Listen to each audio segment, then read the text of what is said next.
ডেকে বলেন, এর ইহুদিদের দল, আয়, যেই তাওরাত পড়ে সারা জীবন তোদেরকে বুঝাইলাম, যেই নবীর প্রশংসা তোদেরকে শোনাইলাম, যেই নবীর সিরাত সুরত তোদেরকে শোনাইলাম, ওই নবী আমার মদিনায় হাজির। সমস্ত ভক্তদেরকে নিয়ে মায়ার নবীর সামনে বসে গেলেন।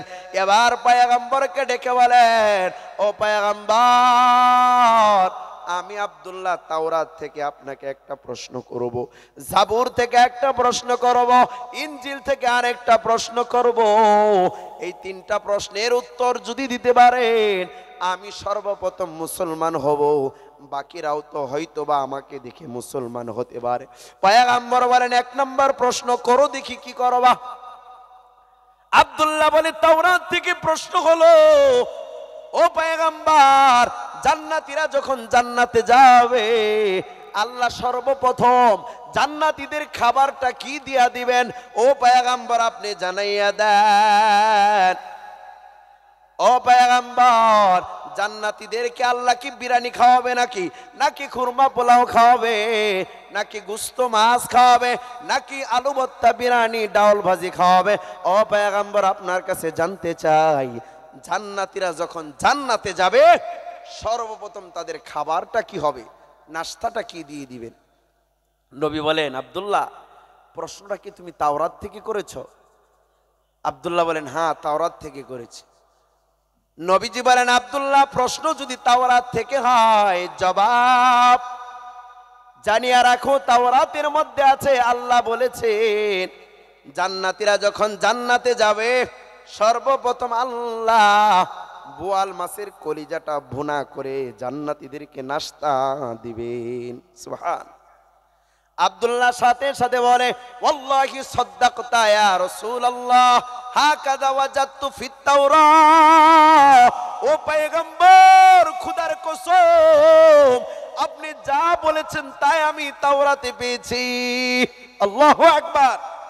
ভাইরা আমার, পয়গম্বরকে আব্দুল্লাহ 2 নাম্বার জাবুর থেকে প্রশ্ন করতেছে, ও পয়গম্বর জাবুর শরীফ থেকে আপনাকে প্রশ্ন করব, মাযা আলামাতুস সাআ। ও পয়গম্বর বলেন, কিয়ামতের কি আলামত, কি দেখলে আমরা মনে করব কিয়ামত হয়ে যাবে? পয়গম্বর বলেন, ও আব্দুল্লাহ এটা কি তুমি জাবুর থেকে করেছো? বলে, হ্যাঁ জাবুর থেকে করেছি। পয়গম্বর বলেন, কিয়ামতের বড় বড় অনেক আলামত আছে, তবে মনে রাখবা ছোট ছোট আলামত আগে প্রকাশ পাবে, তারপর বড় বড় আসবে। পয়গম্বর বলেন, তিরমিজি শরীফের 2210 নম্বর হাদিসের মধ্যে পয়গম্বর একাধারে 15টা আলামতের কথা বলেন।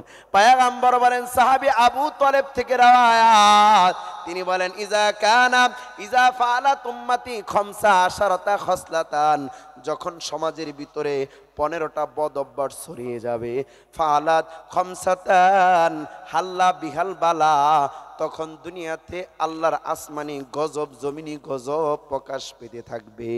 নাউজুবিল্লাহ। মায়ার নবী বলেন, সমাজে যখন 15টা বদ অভ্যাস দেখা দিবে, জিনিস সৈলাব হয়ে যাবে, তখন আল্লাহর আসমানি জমিনি গজব জমিনে আসতে থাকবে। এক নাম্বার হলো পয়গম্বর বলেন, ইজা কানাল মাগনামু দুয়ালা, যখন রাষ্ট্রের সরকার, রাজ্যের সরকার নিজের রাষ্ট্রীয় সম্পদকে বাপ দাদার সম্পত্তি মনে করিয়া অবৈধভাবে ব্যবহার করা শুরু করবে, ওয়াল আমানাতু মাগনামা, আমানতকে খেয়ানত করা শুরু করবে, ওয়াজ যাকাতু মাগরামা, যাকাতকে জরিমানা মনে করবে, যাকাত দেওয়াকে জরিমানা মনে করবে। 4 নাম্বার পয়গম্বর বলেন 4 নাম্বার, ওয়াজ যাকাতু মাগরামা ওয়া আকাম্মাহু, যখন সন্তান মায়ের অবাধ্য হয়ে যাবে, অজাফা আবাহু, যখন সন্তান বাবার অবাধ্য হয়ে যাবে। 6 নম্বরে বলেন, যখন সন্তান বাবার অবাধ্য হয়ে যাবে। অরতাফাতিল আসওয়াতু ফিল মাসাজিদ, যখন মসজিদে কমিটিরা নিজেদের ক্রেডিট বাড়ানোর জন্য, পদের জন্য ঝগড়া করবে। মায়ার নবী বলেন, ওয়া কানা যাইমুল কওমি আরজালাহুম, যখন সমাজের অযোগ্য নেতাকে তার দাপটের ভয়ে ভয় করা হবে, ওয়া উকরিমার রাজুলু মাখাফাতা শাররিহি, পয়গম্বর বলেন যখন অযোগ্য ব্যক্তি সমাজে গুন্ডা ইয়াবার ট্যাবলেট খায়, তার সাথে কিছু বলা যায় না, রাগ করা যায় না, কারণ রাগ করলে রাতের গভীরে নিয়া বেদে বেদে তাকে মেরে ফেলতে পারে, আছে না নাই? মায়ার নবী বলেন আরো কিছু আলামত, অগরাবাতিল খুমুর, মদ্যপান বেড়ে যাবে, অশরিবাতিল খুমুর অলবসুল হারির, যখন মানুষ রেশমি পাতলা পাতলা কাপড় পরা শুরু করবে, অত্তাখাজাতিল কাইয়ান ওয়াল মাজিব, যখন দুনিয়াতে নারীরা নায়ক নায়িকারা বাদ্য ডুল বাজাবে, যখন তারা অবৈধভাবে উলঙ্গ হয়ে বেহানা পরা হয়ে যখন সমাজে চলতে থাকবে। মায়ার নবী বলেন ওয়া আলানা আখিরু উম্মতি হাযিহিল আওয়ালি ওয়া আলানা আখিরু হাযিহিল উম্মতি আউওয়ালাহা, যখন যারা মানুষ কবরবাসী হয়ে গিয়েছে, দুনিয়াতে যারা থাকবে, কবরে শায়িত মা বাবাকে দুনিয়ার মানুষগুলো অপবাদ দিবে, আমার বাবা কেন আমার নামে দোকানটা দিল না, আমার মা কেন আমাকে অমুক জিনিসটা দিয়ে গেল না, আমাকে বাবা কেন অবহেলিত রেখে কবরে শুয়ে গেল, এরকম অভিযোগ যখন সন্তানরা মা বাবাকে দিতে থাকবে। মায়ার নবী বলেন এভাবে 15টা বদ অভ্যাস যখন ছড়াতে থাকবে, ফালিয়ারতাকিবু ইনদা যালিকা রিহান হামরা, এরে উম্মতের দল, তখন দেখবা পূর্ব থেকে পশ্চিম থেকে ডানে থেকে বাম থেকে আকাশ থেকে নিচ থেকে আসমানি গজব আসা শুরু করবে, বিভিন্ন সময় বিভিন্ন দুর্যোগ, বিভিন্ন সময় বিভিন্ন ঘূর্ণিঝড় আসা শুরু করবে। হামরান অসফানা ও মাসখা, মানুষগুলো একে একে প্যারালাইসিসের রোগী হয়ে যাবে, মুখটা বাঁকা হয়ে যাবে, হাত পা অবশ হয়ে যাবে, মানুষের চেহারা বিকৃত হয়ে যাবে। এগুলো হলো কিয়ামতের ছোট ছোট আলামত। পয়গম্বর এগুলো বলার পর বলে কিয়ামতের আগে দাজ্জাল আসবে, ইয়াজুজ মাজুজ আসবে। এভাবে একে একে যখন বলতেছেন, আব্দুল্লাহ ডেকে বলে পয়গম্বর ওয়াল্লাহি সাদ্দাকতা ইয়া রাসূলুল্লাহ, হাকাযা ওয়াজাদতু ফিজ যাবুর, ও নবী আমার আর বলতে হবে না, আর বলতে হবে না, আমি জাবুর কিতাবে আপনি যেভাবে time to time serial to serial বলেছেন, আমি এইভাবে জাবুর কিতাবে পেয়েছি।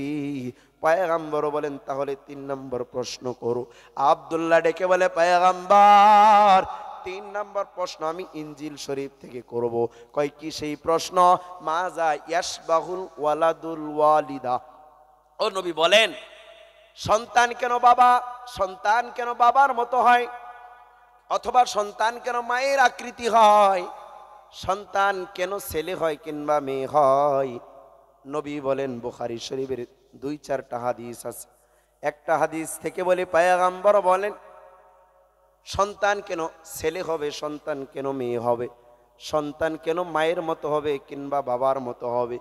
এর একটা কারণ এটাও হতে পারে, নবী বলেন ইজা গালাবা মা উর রজনী আলা মা ইল মারআতি ফাতাশবাহুল ওয়ালাদুল মারআতা, স্বামী স্ত্রী নির্জনে অবস্থানের সময় যখন সন্তান নেওয়ার নিয়তে ওনারা যখন অবস্থান করেন, যদি নাপাকটা পুরুষের নাপাকটা মায়ের রেহেমে যদি আগে প্রবেশ করে, মায়ের নাপাক যদি আগে না যায়, নবী বলেন বেশিরভাগ সম্ভাবনা আছে সন্তানটা ছেলে হবে, অথবা সন্তানটা বাবা হবে, বাবার মতো হবে। বলি না সুবহানাল্লাহ।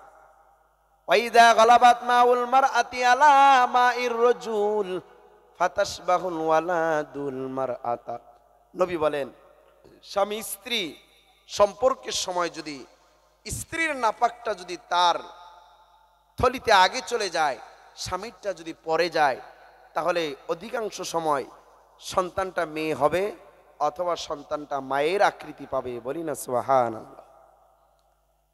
এটা অধিকাংশ সময় হয়।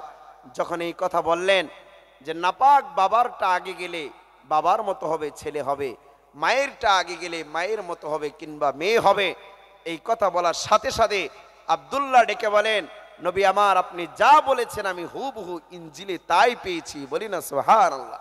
সাথে সাথে আব্দুল্লাহ নবীর হাতে হাত রেখে মুসলমান হয়ে যায়। এই অবস্থা দেখে সমস্ত ভক্তরা, লিডারের মুসলমানিত্ব দেখে সমস্ত ভক্তরা, ইহুদিরা হাজার হাজার ভক্ত নবীর হাতে হাত রেখে মুসলমান হয়ে গিয়েছেন। বলি না সুবহানাল্লাহ। শেষ করে দিচ্ছি যেটা মূল কথা।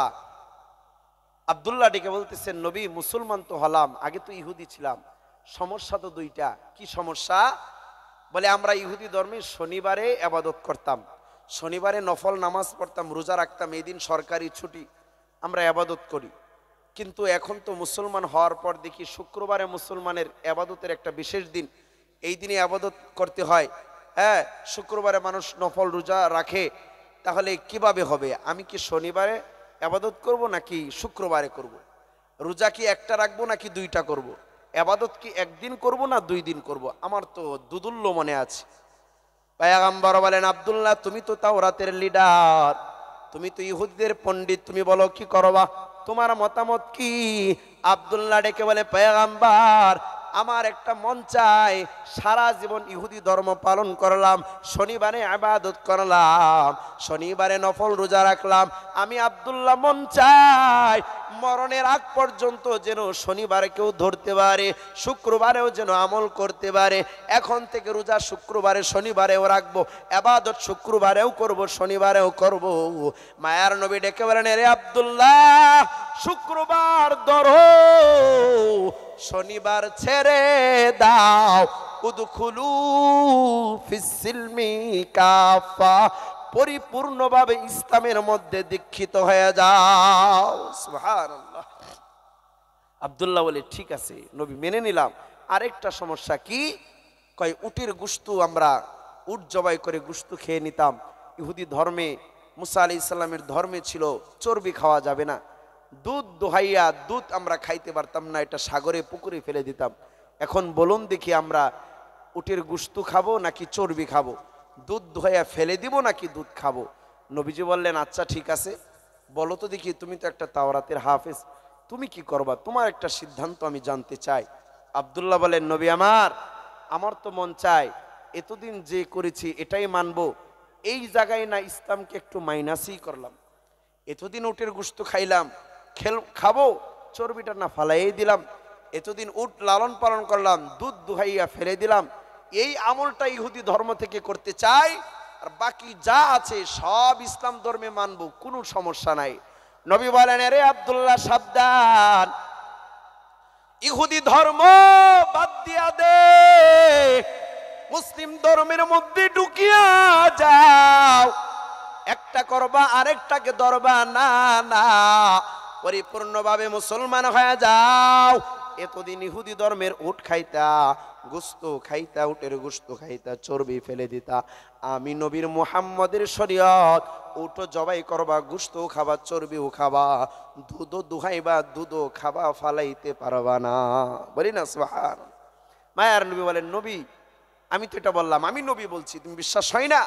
আব্দুল্লাহ বলেন, নবী এটা কোত্থেকে বললেন, কে পাঠাইছে? কয় আমাকে আল্লাহ বলে দিয়েছেন। কিভাবে বলছে শোনো।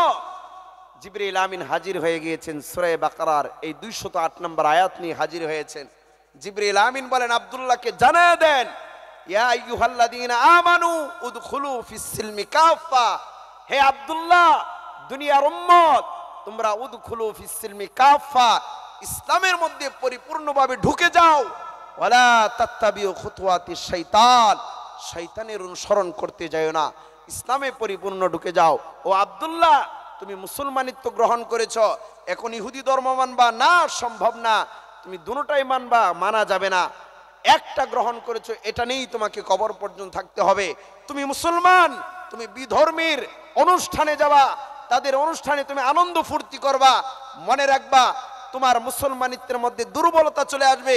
তুমি মুসলমান, তোমার জোর থাকবে, কলিজার জোর থাকবে, বুকের পাঠা থাকবে, আমি মুসলমান, আমি হকের উপর আছি, আমরাই জান্নাতি। কথা বলেন ঠিক কিনা?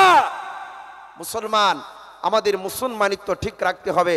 আল্লাহ আমাদের সকলকেই পরিপূর্ণভাবে হকের উপর থেকে ওলামায়ে কেরাম, আহলে হক, দেওবন্দি ওলামায়ে কেরাম, তাদের পক্ষ থেকে জীবন যাপন করার তৌফিক দান করুন।